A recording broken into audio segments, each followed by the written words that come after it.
Hi everyone.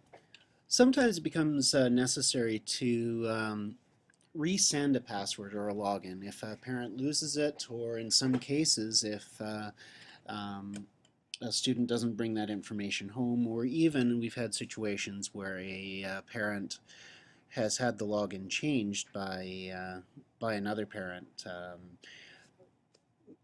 not wanting not wanting an ex-spouse to have access.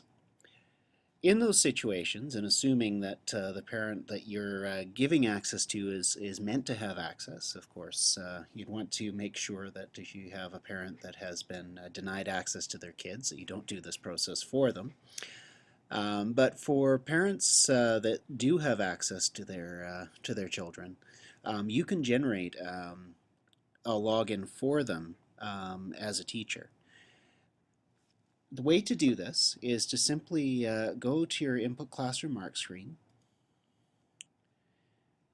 and go to a view where you can see a student's name on the screen. So as you can see here, I've just listed a number of assignments for my class, and Shanta is a member of that class.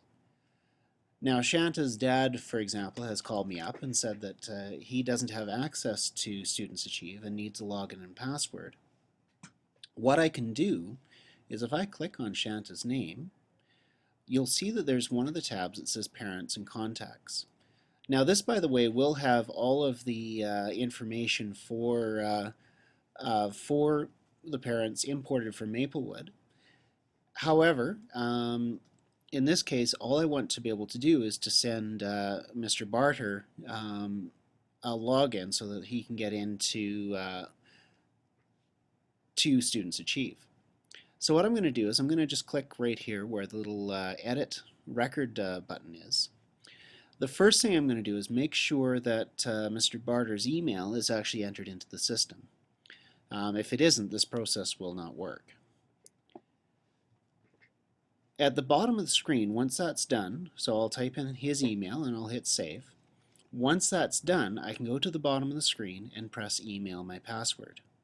The moment I do that, Students Achieve will send him an email containing his login and password to the email that you provided, and he'll then again be able to get onto the system. The same works with student logins.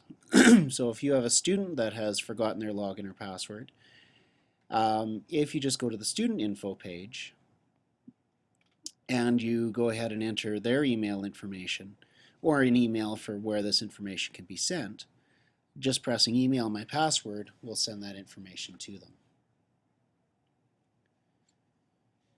As always, if you have questions on this process, please feel free to give me a shout at any time.